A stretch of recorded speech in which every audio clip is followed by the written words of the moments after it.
Today, let's talk about what we mean by synthesis in academic writing. What is most important for you to take note is synthesis in academic writing, especially for masters and doctoral students. It's a very important skill that needs to be mastered. It's a very important skill that you must master, especially if you are going to come out with originality, or especially if your work is going to be judged based on originality of work. Synthesis is a skill that you cannot do without. So stay back and relax if you are also in need, or you find it a challenge to synthesize. So to synthesize, I will start by saying mean you start with the different parts and related parts, such as relationship, and put those parts together to make a whole. Especially people automatically synthesize when they read because they are relating new information to previous knowledge and creating a new understanding. In synthesized writing, a person examines different types of information and things from different variety sources to blend them together to support a thesis or a main idea. And reading and writing to synthesize means that a person reads information from many sources relating to a particular topic. That is what is more important. You can't tell us that you are synthesizing when you have only gone through one book. You have only gone through just a handful of articles that has been published. Then you say you are now starting with synthesizing. If you are to do an effective synthesis, you need to go through some books, quite a number of books, quite a number of articles that you have to read, and for you to be able to synthesize. So the next step when you synthesize is to synthesize information or to extract the information. So that's the most important. First important thing, extract that information from each source. So what should guide you mainly is your topic. What are you looking for when you read? What are you looking for when you go in the library? That's what should be the guiding factor. What exactly are you looking for? You are looking for the effect of COVID-19. You are looking for the illiteracy rate in the country. You are looking for maybe women abuse in the country. So you need to know what you are going in the library to look for. That is what is more important. And when you know what you are going in the library for, or you are sitting in front of your computer to do research, then from there you start extracting information that is relevant to what you are looking. Then the following step is now processing that information. And when I mean processing the information, it is now that process of you giving theme to your topic so that you can start grouping those ideas together to start the process of synthesis. There are two types of synthesis as I explained. There is explanatory synthesis and there is an argumentative synthesis. And the argumentative synthesis requires justification and arguments concerning a particular topic. This is mainly this type of synthesis. We normally see it in the discussion of our finding. That is where you are now advancing. That is where you are now justifying your finding by other findings by other scholars. So we normally see it there. Then whereas the explanatory synthesis is whereby you are elaborating, you are explaining your ideas, you're explaining the phenomenon, you're explaining your problem. And we normally see this in your literature review. That's where we normally see it, and we normally also see this when you are discussing mainly your theoretical framework. So it's very important for you to master that, and it's very important for you to understand that. But the most important thing that is joining these two synthesis types of synthesis is the thematic link between the information and forming the conclusion. So there is a theme, or you need to constantly identifying the theme that is emanating from the sources, from the paragraphs that you have taken, from the paragraph that you have summarized, from the quotes that you have taken. You need to constantly remind yourself that this is what you are looking for within those themes. Then there are tools as well for you to use. I'm going to only explain two tools that you can use. The first one is the idea. You can use your Excel. It's actually the best one to when you are using the Excel, because in the first column you write the source, or you can write the source, then the second column there's a theme, then you can actually paste there the paraphrases or the summarizes or the quotes which relate to that particular theme. Then you can do that. You can state all the themes. They can be 5, they can be 4, they can be even more. But this type of tool is actually ideal when you are writing an article, because when you are writing an article, we are saying the article normally requires you to write about 11 pages or even less. Don't make a mistake to when the publisher wants you to write 11,000 words, then you write 20,000 words. You know, it's not gonna play to your favor. So this type of tool works well when you are doing your articles, because articles are mainly shorter. But when you're doing your PhDs, when you're doing your masters, it's quite different. And you use this one. I have formulated this name on my own, which I call the text coding or thematic approach. And on this one, you just use your Word document.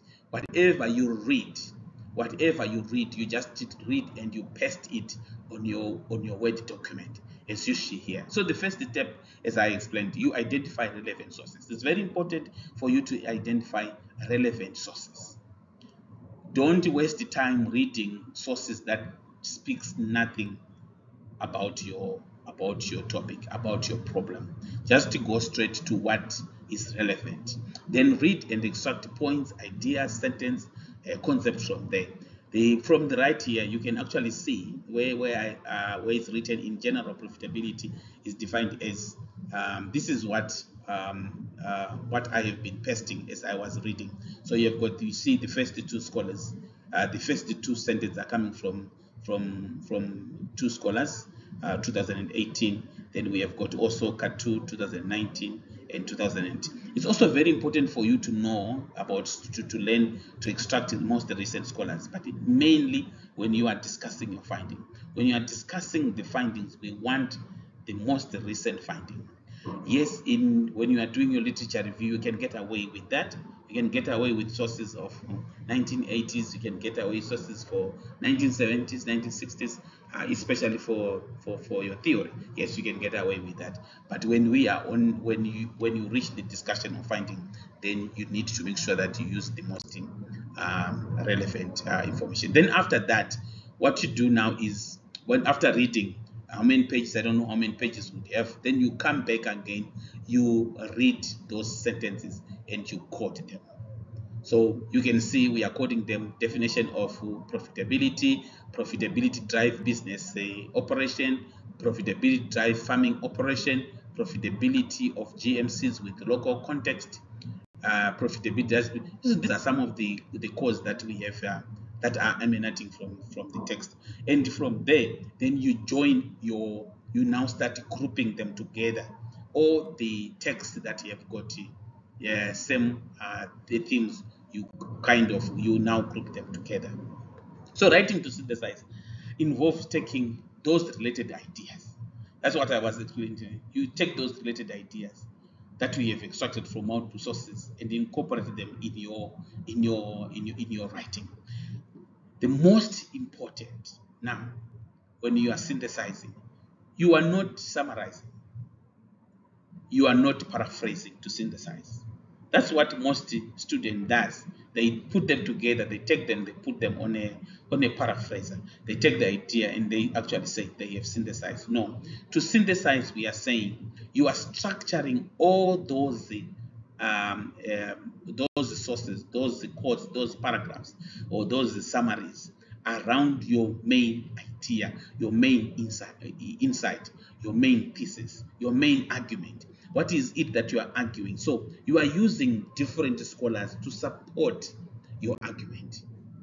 This is one of the examples that I have put. It's not the best example, so they are better example that you can also use out there. So let's read it. Let's find. This is what I wrote when I was in from that text.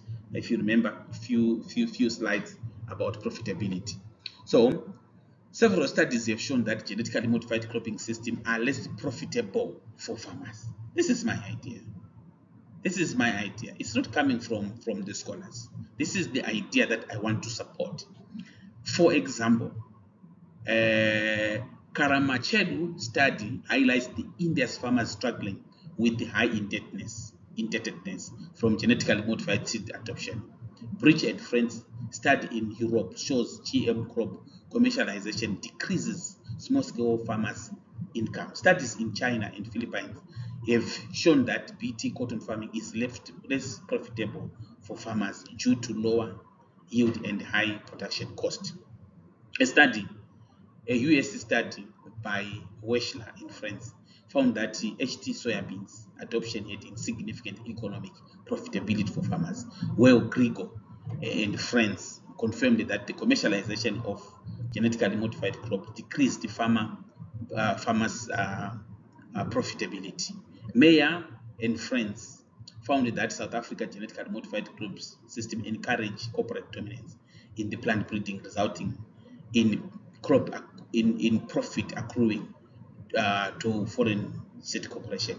The studies cited above demonstrate the global genetically modified cropping systems bias. It gives foreign seed corporation and economic advantages. Several scholars share the above sentiments. Then I have cited the scholars here. So the idea that I'm trying to substantiate is genetically modified crop is less profitable for farmers. So that's basically what I want to substantiate. I'm not taking whatever they're going to say, but I'm using them to support my argument. So it's actually very important for you to know how to synthesize. And this is one of an example of an argumentative. This is not edited. So you will see that when you go back to edit it, it's going to read much better. What you are not supposed to do when you are synthesizing.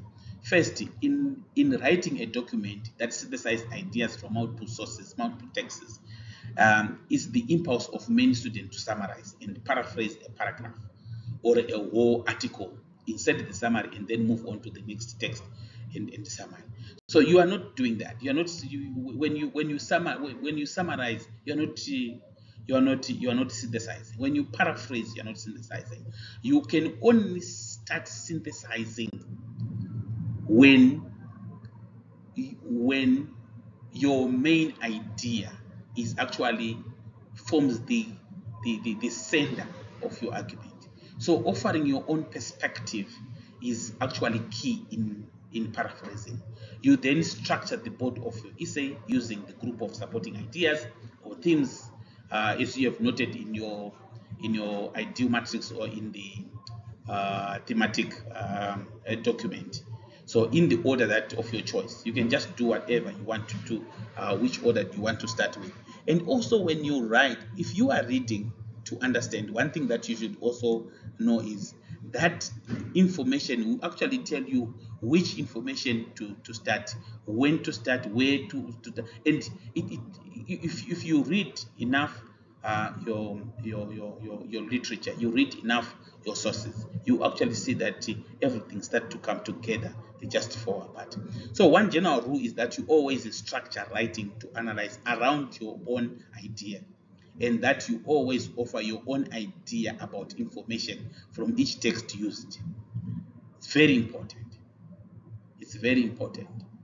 Don't don't allow don't paraphrase, don't summarize, don't take things that have been summarized and you say I have synthesized. So that's not synthesizing. Synthesizing is to read around and make sure that whatever you read, they support your main idea, they support the concept that you want to drive home, they support your argument, they support whatever you want to tell your reviewers concerning your topic. Thank you so much. I hope this was helpful.